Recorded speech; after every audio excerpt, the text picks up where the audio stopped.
been arrested in a plot to assassinate President Zelensky, and there are alarming new developments involving joint Russian and Chinese patrols off the U.S. coast.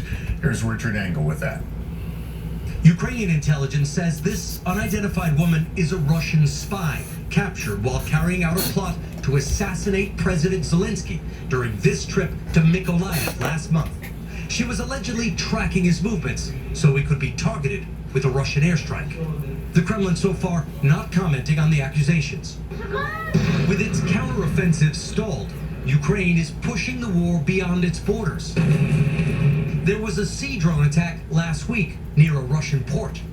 But Russian President Vladimir Putin and his ally, China's President Xi, are projecting their power abroad too, sending an alarming new message to the United States, Ukraine's main backer. A patrol of 11 Chinese and Russian warships cruised together near Alaska. The Pentagon saying there was no direct threat, but sending 4 destroyers and a reconnaissance plane as a warning. The threat to Alaska is growing. Lester talking to the top-ranking U.S. military officer there just last month. How do you see the Chinese threat, the North Korean threat? I see the Chinese threat ever increasing in the Pacific. I also, I watch their cooperation with the Russians. I look at the Russian access in the Arctic with their bases, and I do have concerns. China says the patrols were not hostile. China also took part in Ukraine peace talks in Saudi Arabia over the weekend. Negotiators only agreeing to meet again. Lester? Richard Engel, thank you. With tensions soaring in the Persian Gulf, the U.S. has deployed thousands of military personnel and 2 ships to protect oil tankers. Courtney Kube is following this from the Pentagon. And Courtney, this is all a response to a growing threat from Iran. Yeah, that's right, Lester. Now, before they go any further, I want to say this. What you're seeing pertaining to the tensions of various world superpowers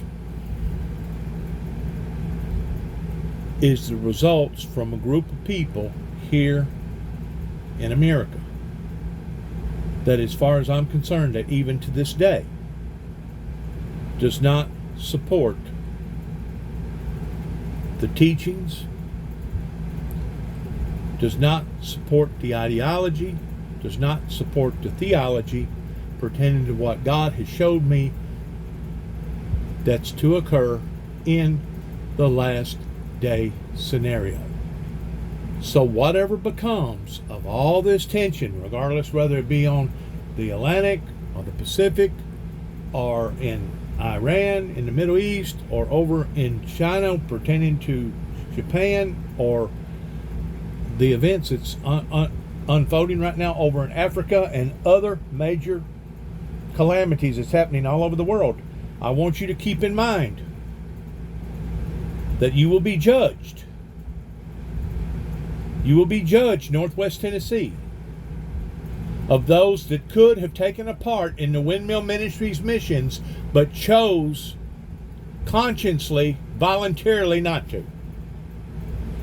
That one day, regardless whether this grows even deeper and turns into bloodshed or not, I just want you to know that all the people that have known of the Windmill Ministries missions beginning all the way back in 1989. And I'm just not talking about the people that I initially lived around and worked with and worshiped with. I'm talking about all of those that could have reached out to have helped, supported a ministry that supported peace and utopia, but obviously did not. So I want you to look at this very, very carefully and very closely towards what's going on in our backyard. And whenever I say our backyard, I do mean our backyard. Please watch. Lester, those 2 U.S. warships with more than 3,000 U.S. sailors and Marines are now in the Red Sea, ordered there after Iranian naval vessels tried to stop, board, and seize 2 oil tankers near the Strait of Hormuz last month, even firing on one and striking one of those ships. In both cases, the Iranian boats turned away after a U.S. military ship and aircraft arrived. And that followed an April incident when masked Iranian commandos seized an oil tanker in the Gulf of Oman. Iran's foreign ministry Ministry saying the U.S. military presence only fuels instability in the region. Iran has either seized or attempted to seize nearly 20 ships in the past 2 years. Lester? All right, Courtney. You see what I'm saying as far as the tensions rising? And of course, the tensions that showed rising over there in Alaska with Russia and China. Now you've got this on top of that. So what's happening here? I'm going to tell you what's happening. Various leaders are starting to identify the very things that I've been telling you about for the past 3 years now, that the people over here in the Western world has made a tremendous, humongous mistake. They didn't just make a mistake pertaining to the founder of the Windmill Ministries that's still talking, walking, and living and breathing to this day towards being able to produce data content to be able to put out on my social platform. But they made a huge mistake regarding global warming. And I understand that you can't turn a silk purse, you can't take a sow and turn it into a silk purse in regards towards the damages that has already been done to not only one another but also to the planet. But what you can do is start making arrangements in trying to right the wrongs. I have yet to see anybody trying to right a wrong. Even whenever I was at church last night, there was nothing in the exchange of, Dennis, the United Pentecostal people should have listened to you and believed in you and supported you and mentored you going back into the late 90s before even 9/11 occurred. But the United Pentecostal Church stood to their feet and said my testimony was of a heretic source, of a liar.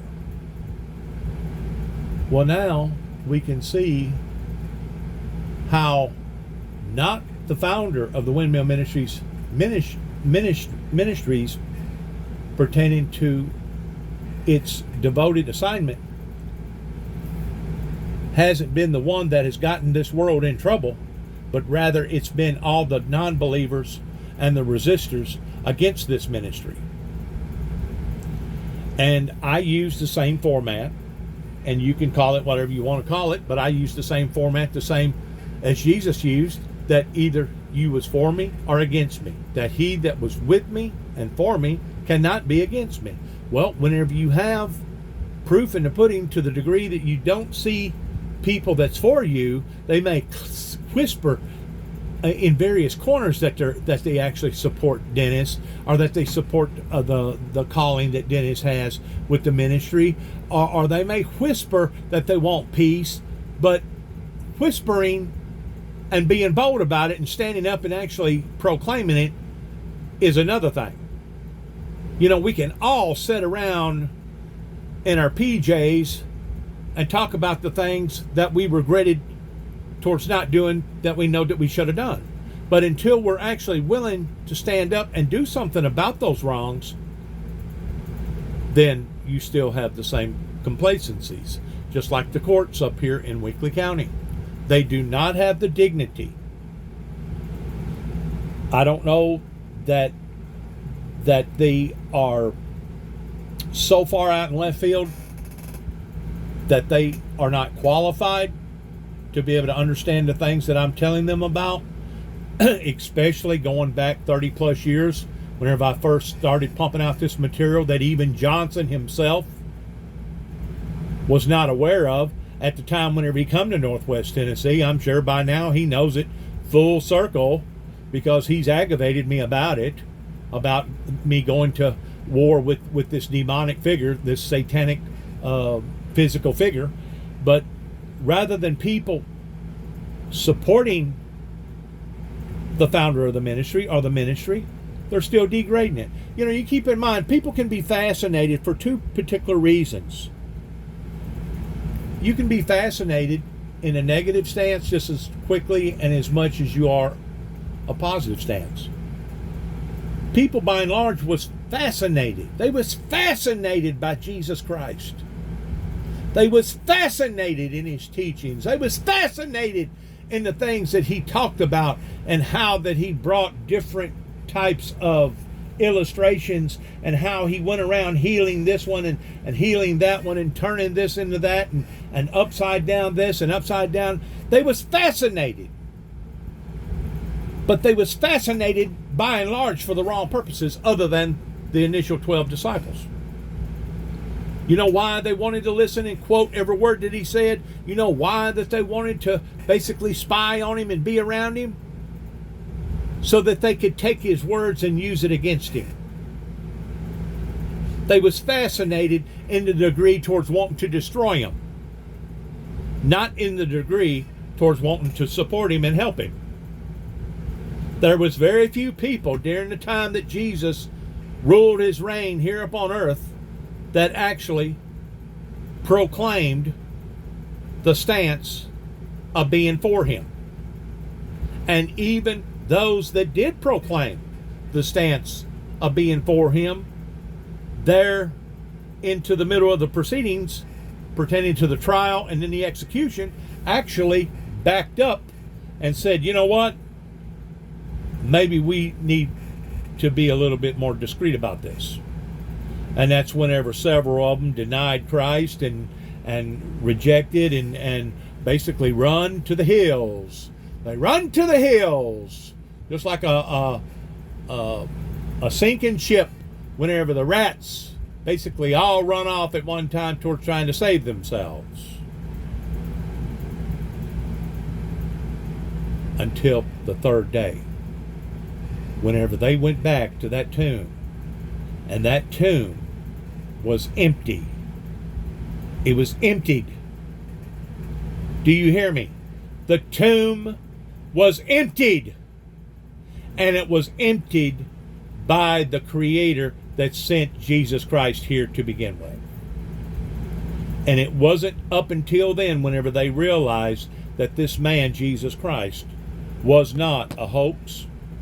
He was not some sort of a make-believer, but he was in fact the real deal. And that's the reason why that you see in correspondence after Jesus left them in the spirit world on the 40th day, whenever he descended back up into the heavens, that's whenever you see how much that they devoted their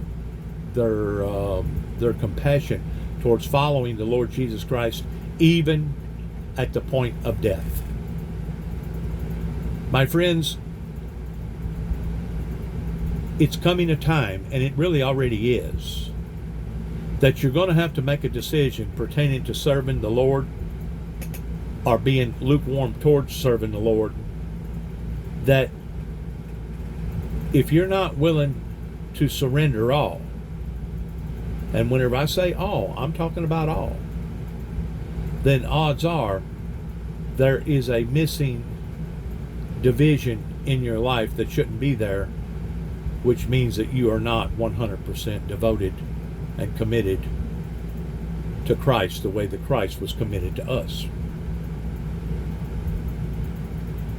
It's come a time to where the lukewarmers, the fence straddlers, those that talk the talk, need to go home and sit down somewhere and quit pretending in their little churchy establishment that they are true to the words of Jesus Christ, towards actually looking forward to leaving this world and entering into the world to come, in which the only way that you can do that is your spirit, your soul within your body has to basically be dismantled from the body. And the only way that the body can be dismantled is basically for the life in the body to cease to exist, and then the soul, the spirit, can go on to heaven, go on home to be with the Lord.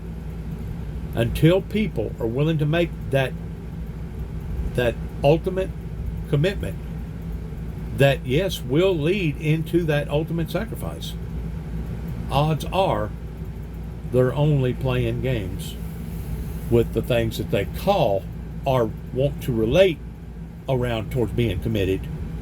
But in reality, it's God who knows the heart of all mankind. Thank you. In 60 seconds, disturbing questions after the brawl at a riverfront dock in Montgomery, Alabama. Was race a factor in the fight? What the videos show and the growing fallout. Next. You see, tensions are rising from A to Z. It don't matter if it's the superpowers or if it's within these countries.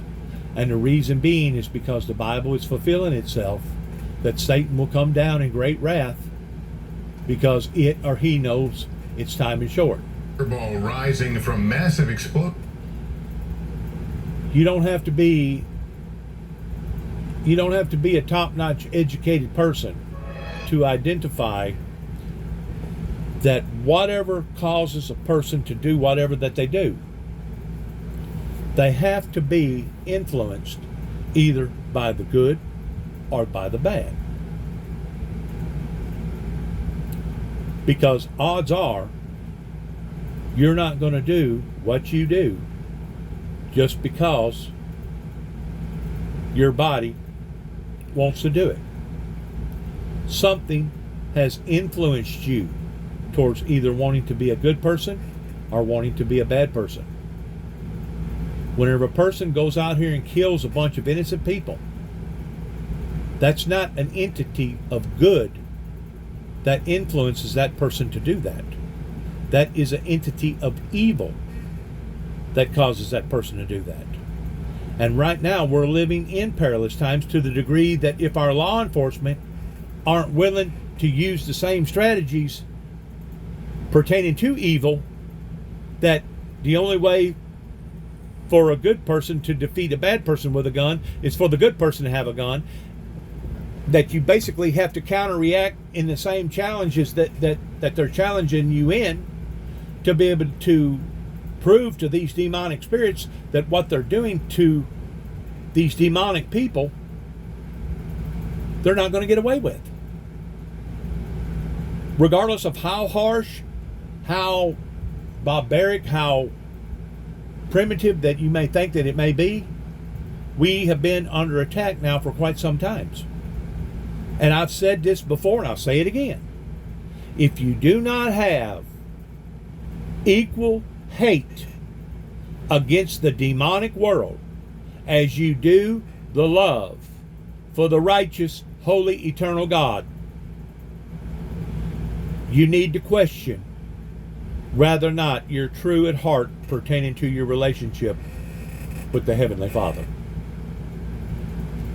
Now you keep in mind, we hate the sin, but just because we hate the sin does not mean that we're supposed to hate the sinner, because at one time we was just like them. We was wallowing around in our own filth. We was wallowing around in our own conceitedness. We was wallowing around in our own disparities. We was wallowing around in our own deception. We're not supposed to love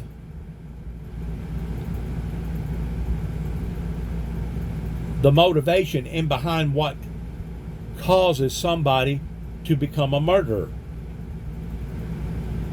You hate the entity that motivated that person into committing murder. But keep in mind, that person gave in to that temptation for whatever reason. They made a mistake. And just because they made a mistake does not mean that that person is supposed to be condemned, especially by us as mortals, because we're supposed to be equals. And if that person does come to his or her realization that they have made one of the biggest mistakes in their entire life, and they choose to want to repent and live a righteous life with God, then that person has just as much right to do that. And it doesn't matter if they're white, black, educated, non-educated, doesn't matter if they're rich, poor, American, non-American. That person has just as much right to crying out to God and being sincere and asking for forgiveness for that in which what they have done. Once more, you hate the sin, while at the same time you welcome the sinner. Now, just because you welcome the sinner does not necessarily mean that you love the sinner. Because you know that the sinner that's doing what the sinner is doing is objectionable to the Christian lifestyle. And you can still love them and not be either socially or emotionally attached to that person by loving them and not loving the things that they do. You know, my family, we truly love James Robert Jackson to the degree that we put up with a lot of the stuff that we put up with that by and large we never should have put up with. If we would have had a decent community, people during that time that would have stood up in identifying the problems that was going on in our family, and it wasn't just our family, it was lots of families around here, we wouldn't had to have become so bitter in understanding what my biological father was going through.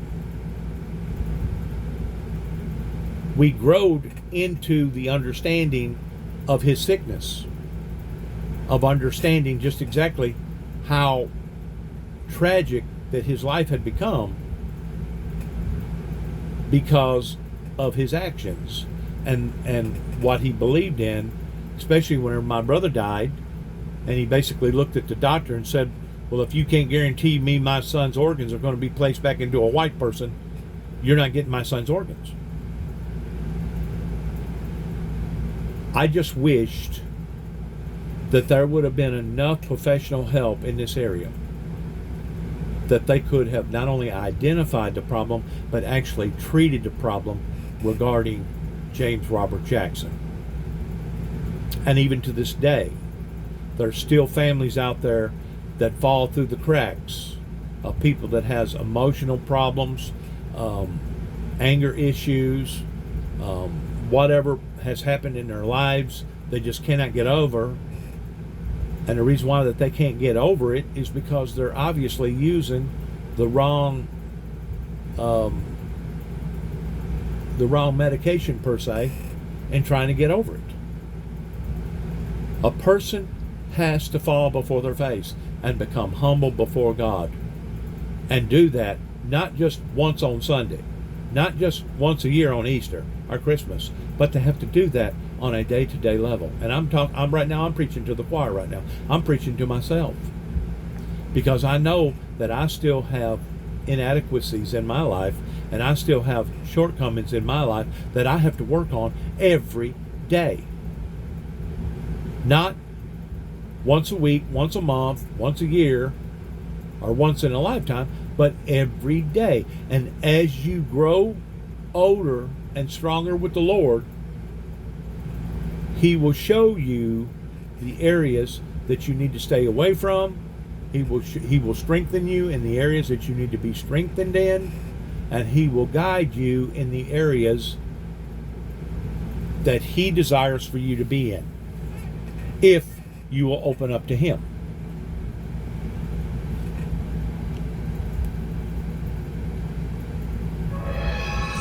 Caught on camera in Texas, a fireball rising from massive explosions at a Sherwin-Williams paint factory outside Dallas. Officials say one employee was injured and treated on the scene overnight. A hazmat team was deployed to monitor air quality. The cause is under investigation. And also captured on video, a violent brawl in Alabama that appeared to involve a group of white boaters attacking a black dock worker. Tonight, police have issued arrest warrants in the case. Here's Priscilla Thompson.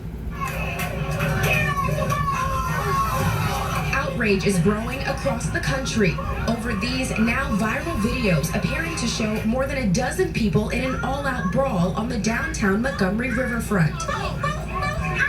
No arrests have been made, the mayor says, but investigators have issued 4 arrest warrants and say they're reviewing videos of the incident and that more could be coming. It's something that shouldn't have happened, and It's something that we're investigating right now. The chaos unfolded Saturday night after witnesses say a worker asked a group multiple times to move their pontoon so a commercial riverboat could dock. Krista Owen says she filmed this video from on board the riverboat. They're mad. This guy who came off our boat is untying his boat and touching it, but it needed to move. A brawl starts, and within seconds, several people appear to join in. Witnessing our poor crewmen being attacked by these guys, and we couldn't do anything about it. These white folks jumped on their black man that work security. After the riverboat docks, fighting erupts again. Police on the ground struggling to contain the chaos, but eventually getting some in handcuffs. The mayor now placing the blame on several reckless individuals for attacking a man who was doing his job and vowing that justice will be served. The mayor declined to say whether investigators believe the fight was racially motivated, adding only that the investigation is ongoing. Lester? All right, Priscilla, thank you. Up next, new warnings about the dangers of nursing pillows when used the wrong way. Our NBC News investigation into deadly incidents involving the pillows and what experts... Once more, the Bible is truly fulfilling itself every day by stating that in the last days Outrage is growing across the... that there will be calamities, commotions, uprisings. There will be wars, fights, and rumors of wars because of these demonic figures that are coming down in mass forces in identifying that they have failed in this contest that began thousands and thousands and thousands of years ago, where the Antichrist challenged the Almighty. And until we, especially we as a Christian society, are willing to open up our eyes to understand this and how that these evil demonic spirits are merging up on and into people's lives, we're only going to be like a dog chasing after its tail. We're going to be moving, but in actuality, we're not going to be going nowhere. And it's really sad that adults, rather than pull together and try to figure out a solution to the problem, rather argue, bicker, and then slaughter and chew one another apart, similar towards what happened a few hundred years ago, how the Europeans wanted to come over here and slaughter the red man. And you can't say that that didn't happen, because it did. Or vice versa, whenever the Germans wanted to genocide the Jews. It's evil. And it's coming down in the form of raw, barbaric violence. And I hate to say it, but my friends, if we do not see a revival in America, these things that we are witnessing are only going to tragically get worse. Whenever tempers rise, ordinarily, cooler heads does not prevail. Whenever tension rises, whenever money problems arise, whenever people has more to lose than what they did years and years ago, you're going to see people fighting to maintain their dominance over the other person or over the other group. And it's really, really sad, because right now we should all be experiencing utopia and prosperity through peace, and not all this other stuff that's going on all over the world. So whenever you get to looking at things the way that I look at them, the way that God has trained me to look at them, in the sense of Bible prophecy coming true, that it says that in the last days Satan will in fact come down in great wrath. These are signs of the times that we're in right now towards the fulfillment of biblical Bible prophecy. And it is coming down usually in either catastrophic or apocalyptic form. Regardless whether it's a storm, regardless whether it's a drought, regardless whether it's a war, regardless whether it's a bunch of people sticking their chest out towards wanting to prove to one another who's the baddest, or who's the fastest, or who can take a harder lick than the other one. These are all barbaric, heathenistic, cruel incitements. And to be quite honest with you, the Christian society here upon the planet right now are very, very vulnerable. And whenever I say the Christian society, I'm just not talking about myself. I'm talking about all of them. And you would have thought by now that the Weakley County courts would have already caught on to this, because just about wherever I went, it didn't matter if I was in Atlanta, didn't matter if I was in Florida, didn't matter if I was in Phoenix, Arizona, it didn't matter if I was out in other places of the country, like Kentucky, Louisville, Kentucky, or whatever. The law enforcement in that area looked up to the Christian society to the degree of protecting them, not throwing them to the dogs, not throwing them to the wolves, like my brother and I was thrown to the wolves whenever I first come back here in 2014, and basically this stuff went on and on and on for a period of 3 years, to the degree that my brother could no longer take it, and he basically died because of it. Until we're willing to admit to our wrongs, we're never going to be able to come clean. The Bible is very clear that honesty is the best policy, and that the truth will set you free. You got to be truthful about your own self, regardless whether you're a preacher, teacher, judge, senator, congressman, president, whatever. You have to be true to yourself before you're ever going to be true to anybody else, much less to be true to God. And if you're not true to yourself, that puts you in a very, very strong category of being nothing more than a hypocrite or a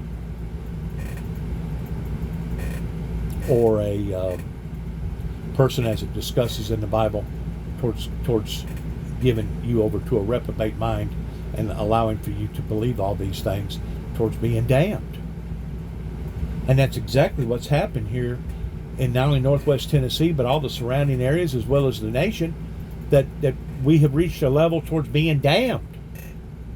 And if you can't see that, Weakley County, if you can't see that, Kenton, Tennessee, if you can't see that, Martin, Tennessee, then obviously you're either incapable of seeing it because you're not saved to begin with, or you have chosen by choice in deliberately wanting to be blind,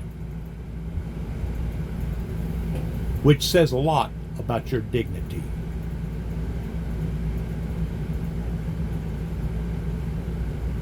Proof is in the pudding.